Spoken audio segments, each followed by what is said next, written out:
आपको काउंसलिंग का एकदम बेसिक आइडिया आ गया तो आप फ्रॉड से बच जाओगे। अब फ्रॉड्स क्या रहते देखो, फर्स्ट ईयर का रिजल्ट लगेगा, गवर्नमेंट मेडिकल कॉलेज वाले उस दिन खुशी मनाएंगे, वो लोग सेलिब्रेट करेंगे। आपके दिल में प्राइवेट मेडिकल कॉलेज में अगर आपका एडमिशन है तो आपके दिलो दिमाग में उस मोमेंट चालू रहेगा कि अगले फीस का इंतजाम कहां से होगा, अगला 1 साल का फीस किधर से पे करेंगे आप लोग। मैं एकदम रफ आइडिया दे रहा हूं आपको ताकि आपको समझ जाए। एक सीट रहती है यहाँ पे विदाउट डोनेशन, दूसरी सीट्स रहती है विद डोनेशंस, और तीसरी टाइप की सीट्स रहती है एनआरआई। अब एनआरआई सीट्स कुछ कॉलेजेस में है, कुछ प्राइवेट कॉलेजेस में नहीं है, तो अगेन ये बहुत अलग डिबेट है। Hello dear students and parents, welcome to the world of DNA, that is Doctors NEET Academy. Myself, Dr. Yunus Khan, completed my MBBS from VMMC. हम सोलापुर महाराष्ट्र से हैं। चलिए आप देखते हैं अपन GMC versus private medical colleges. जैसा मैंने पहले भी बताया हूं कि ये वाली स्लाइड इंपॉर्टेंट इसलिए है क्योंकि अगर आपको काउंसलिंग का एकदम बेसिक आइडिया आ गया तो आप फ्रॉड से बच जाओगे। अब फ्रॉड्स क्या रहते देखो, हाँ ये ऐसा टाइम है स्टूडेंट्स के साथ साथ पेरेंट्स के लिए भी कि भाई मेरा बेटा मेरा बेटी जो है वो किसी तरीके से मेडिकल कॉलेज में एडमिट हो जाए मीन्स एडमिशन हो जाए उसका। तो पेरेंट्स इसके लिए क्या करते हैं, अपनी जो भी सेविंग्स है या फिर और जो भी जोड़ तोड़ करके या फिर वो जैसे भी जोड़ जुगाड़ करके पैसा जमा कर सकते हो पैसा जमा करते हैं और फिर सोचते कि क्यों ना इसको इस बार हम मैनेजमेंट सीट दिला दे या फिर एनआरआई सीट दिला दे। एनआरआई कोटा भी रहता है हर मेडिकल कॉलेजेस में, गवर्नमेंट कॉलेज में ऐसी कोई स्कीम नहीं रहती। मैं प्राइवेट की बात कर रहा। तो अपन थोड़ा सा एक ओवरव्यू लेते कि जीएमसी की काउंसलिंग प्राइवेट कॉलेजेस से थोड़ी अलग कैसी रहती। पहले बात करता जीएमसी की। देखो बहुत आसान काउंसलिंग है गवर्नमेंट मेडिकल कॉलेजेस की। अगेन एक कोटा है जो आपका 85%, एक कोटा है जो 15%। एकदम आसानी से बताता हूँ। 85% मतलब कोटा मतलब के जो उस स्टेट का डोमासाइल है, जिसका 10th 12th वहां से हुआ है, उसके पास उस स्टेट की रहवासी है कि वो उसी स्टेट का रहवासी है, वहीं पे वो रहता है, उसको एडमिशन ले सकता है 85% कोटा से। सिंपल, मैं महाराष्ट्र का स्टूडेंट हूँ, मेरे पास महाराष्ट्र का डोमासाइल है, मुझे मुंबई में एडमिशन लेना है तो मैं 85% कोटा से ले सकता हूँ। Then what is 15% quota. अब मान लो कि मुंबई मुझे बहुत पसंद है बट मैं स्टूडेंट हूँ दिल्ली का। अब ऑब्वियस सी बात है, मैं महाराष्ट्र का तो डोमासाइल हूँ नहीं, मैं तो डोमासाइल हूँ दिल्ली का, लेकिन मुझे मुंबई बहुत पसंद है। पहले से मेरा ख्वाब है कि मुझे मुंबई में जो है तो एमबीबीएस करना है। तो मैं क्या सोचता कि 85% को मारो गोली, अपन जाते हैं 15% से। मतलब कि मैं अदर स्टेट को प्रीफर कर रहा हूं तो मैं बैठता हूं AIQ, दैट इज 15% कोटा में। क्लियर, ये होगी जीएमसी की काउंसलिंग, इतनी आसान। दो ही टाइप के सीट्स, खत्म। प्राइवेट मेडिकल कॉलेज में क्या दिक्कत रहती? प्राइवेट मेडिकल कॉलेज में as far as the private medical colleges are concern, यहाँ पे सीट्स होती है। अब हर स्टेट का अलग है, कुछ कुछ मेडिकल कॉलेजेस का भी एकदम अलग है। तो मैं शॉर्ट में एकदम रफ आइडिया दे रहा आपको ताकि आपको समझ जाए। एक सीट रहती है यहाँ पे विदाउट डोनेशन, दूसरी सीट्स रहती है विद डोनेशंस, और तीसरी टाइप की सीट्स रहती है एनआरआईस। अभी एनआरआई सीट्स कुछ कॉलेजेस में है, कुछ प्राइवेट कॉलेजेस में नहीं है। तो अगेन ये एक बहुत अलग डिबेट है। विदाउट डोनेशन मतलब के आपको एक कॉलेज है, कॉलेज की जो फीस है वो पर मंथ है 9 लाख रुपीस पर ईयर। आपने बस उतनी फीस पे करना है और आपका जो एकेडमिक्स है वो कंटिन्यू होगा। ट्यूशन फी बेसिकली और डेवलपमेंटल फी वो मिला के 11 लाख के आसपास चली जाती है अगर 9 लाख रुपए ट्यूशन फी है तो। ओके, विथ डोनेशन मतलब के कुछ मेडिकल कॉलेजेस ऐसे रहते कि आपसे वो डोनेशन लेते, for example 80 lakh rupees, plus आपने उनकी जो भी पर ईयर की फी है, पर ईयर की फी वो फी पे करना है। This is with donation.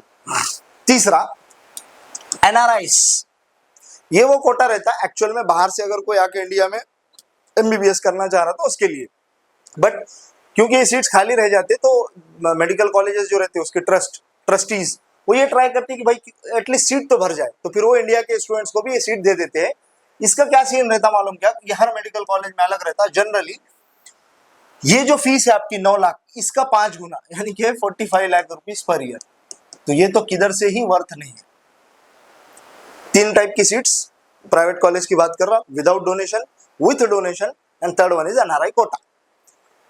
ये तीनों भी अगर मैं देखूंगा तो ये काफी एकदम जो है तो प्रीमियम, अगर कोई फैमिली है किसकी इकोनॉमिकल बैकग्राउंड एकदम तगड़ा है, कोई माँ बाप अपने बच्चों को 60-70 लाख रुपया दिला के एमबीबीएस करवाना चाह रहा है, अब उसको करना ही एमबीबीएस, तो वो तीनों भी ऑप्शन उसके लिए।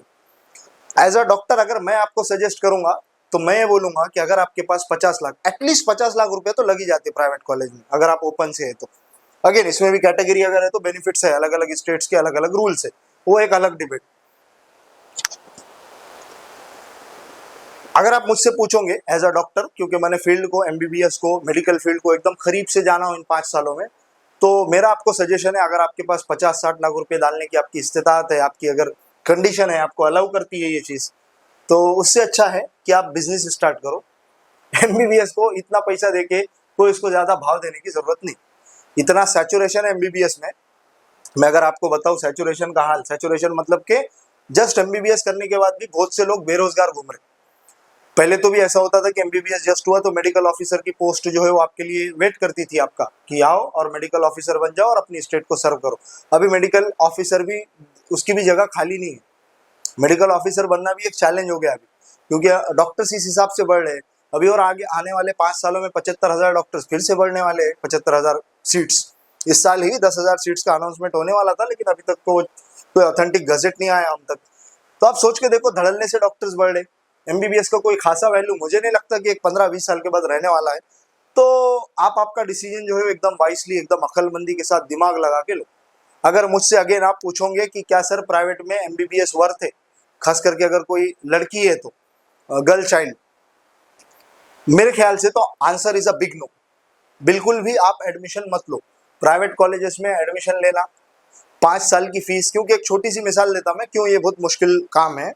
सोच के देखो, आपने एक मेडिकल कॉलेज में एडमिशन लिया, 11 लाख रुपए उसकी साल की फी है। आपका फर्स्ट ईयर का जब रिजल्ट लगेगा ना बेटा, फर्स्ट ईयर का रिजल्ट लगेगा, गवर्नमेंट मेडिकल कॉलेज वाले उस दिन खुशी मनाएंगे, वो लोग सेलिब्रेट करेंगे। आपके दिल में, प्राइवेट मेडिकल कॉलेज में अगर आपका एडमिशन है, तो आपके दिलो दिमाग में उस मोमेंट चालू रहेगा कि अगले फीस का इंतजाम कहाँ से होगा, अगला 1 साल का फीस किधर से पे करेंगे हम लोग, 11 लाख का अरेंजमेंट इतने आसानी से कैसे होगा, क्या मैं डीबार तो नहीं हो जाऊंगा या हो जाऊंगी, क्या कॉलेज मेरे पे कोई सैंक्शंस तो नहीं लगाएगा। ये सब चीजें जो है तो मेंटली इंसान को बहुत डिस्टर्ब करते। अगेन मैं खुद एक डॉक्टर हूँ, इसलिए ये चीज आपको एकदम डीपली और बारीकी से बता रहा हूँ, क्योंकि मैं 3 साल से करियर गाइडेंस कर रहा हूँ, तो मुझे पता है कई लोग ऐसे हैं जिन्होंने अपनी जमीन, अपनी जायदाद सब कुछ बेच के medical college, private medical college में एडमिशन तो ले लिया, आज उनका एमबीबीएस कंप्लीट हुआ, बट उनके पास हाथ में तो कुछ भी नहीं, बिग जीरो। इसलिए मेरी आपको पर्सनल राय, मेरा पर्सनल सजेशन, और इसके बारे में अगर आपको खुल के बात करना है तो तैयार हूं मैं इसके लिए बात करने के लिए, अगर आपकी कोई भी क्वेरी है तो। बट सोच समझ के डिसीजन लो, क्योंकि ये बहुत बड़ा नंबर है। 50-60 लाख रुपया आज के दौर में, जहाँ पे इन्फ्लेशन इंडिया में जो है तो बेरोजगारी का दर इतना हाई है, वहां पे आप 50-60 लाख रुपए फूक दे रहे हैं एक छोटी सी डिग्री के पीछे, तो फिर काफी मुश्किल बात है ये। होप कि मेरी सब बातें आपको अच्छे से समझ आई होंगी, और जो भी आपकी बातें, हम अगला वीडियो हमारा, हाँ मेरा एक टॉपिक मेरा ये रह गया कि फ्रॉड्स का क्या सीन है इसमें।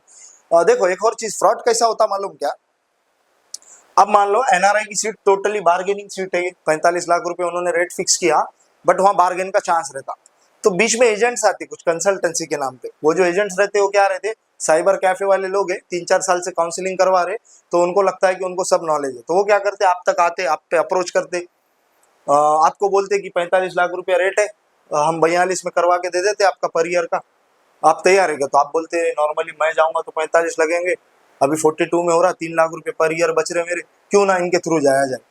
एक्चुअल में वो बार्गेन करके सीट को डन करते हैं 30 लाख रुपए में, 10-10 लाख रुपया पर ईयर वो आपका खाते हैं। कौन, कंसल्टेंसी वाले। कंसल्टेंसी, अगर वो कंसल्टेंसी, जो भी कंसल्टेंसी है या फिर जो भी आपको काउंसलिंग करवाना चाह रहा, आप पहले उसकी ऑथेंटिसिटी चेक करो। अगर वो कोई एक साइबर कैफे वाला था आज से 10-12 साल पहले, और वो जो है तो उसका सफर चलते चलते चलते वो यहाँ तक पहुंचा कि उसने एक बड़ा फर्म खड़े कर दिया, ऐसे के फ्रॉड में आप मत आओ, ऐसे कोई झांसे में मत आओ आप बिल्कुल भी। इंटरनेट का जमाना है, आपको जो भी मालूमात चाहिए इंटरनेट पे अवेलेबल है। आप लोग नीट में इतना अच्छा स्कोर कर रहे हैं, मतलब आप लोग अनपढ़ तो है नहीं, पढ़े लिखे लोग हैं आप सब। किसके भी झांसे में, किसके भी बहकावे में बिल्कुल भी मत आओ। आपको जो भी इंफॉर्मेशन चाहिए ऑथेंटिक सोर्स से लो। हम क्यों ऑथेंटिक है इसके लिए मैं नहीं बता रहा कि हमसे लो, हमें सही है बाकी सब गलत है, मैं ऐसा नहीं बोल रहा। मैं बोल रहा हूँ कि हमारी जो डीएनए की टीम है, 7 डॉक्टर्स की, 7 डॉक्टर्स की हमारी जो टीम है, हमारा दिन रात का काम ही है। जब से आपका एग्जाम हो गया, अब लास्ट में जब काउंसलिंग के मॉपअप्स लगेंगे, तब तक हम इसी में रहते कि आपका किस तरीके से फायदा हो सकता, आपके कैसे पैसे बचाए जा सकते, क्योंकि हम जो जितने भी लोग हैं सब एकदम मिडिल क्लास बैकग्राउंड से यहाँ तक आए हैं, और हमको पता है कि माँ बाप कैसा पैसा अरेंज करके ये पैसा आप पे लगाते, स्टूडेंट्स की बात कर रहा हूँ। तो किसी के भी बहकावे में मत आओ आप।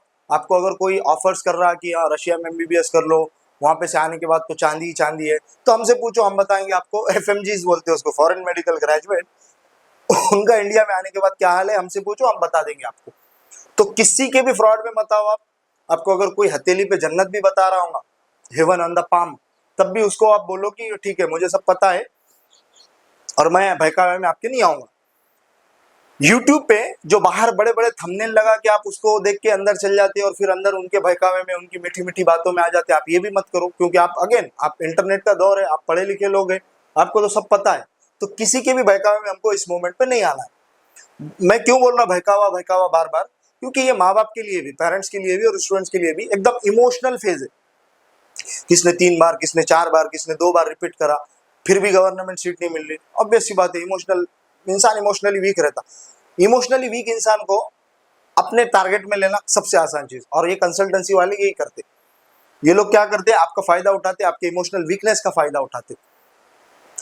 चलो तो फिर मैं अपना वीडियो एंड करता हूं। आपको और जो भी अगर कोई डाउट्स है, तीसरी चौथी बार बोल रहा हूं मैं, तो आप हमसे पूछ सकते हैं। DNA का हमारा व्हाट्सअप चैनल है, जैसे ही आप मुझे आपके डिटेल्स भेजते हैं मैं आपको ऐड कर देता हूं उसमें। 2 चैनल हमारे फुल हो गए, 3rd चैनल की अभी हमारी ज्वाइनिंग चालू है। अभी तक हमने इसका कोई भी पेड अनाउंसमेंट नहीं किया। अब तक जितने भी डाउट्स हमने स्टूडेंट के सॉल्व किए, फ्री ऑफ कॉस्ट किए हैं अब तक। आगे हमारे जो अनाउंसमेंट्स रहेंगे आपको हम वो चैनल पे अपडेट करते रहेंगे। चलिए मिलते हैं अगले वीडियो में। Thank you, thanks a lot.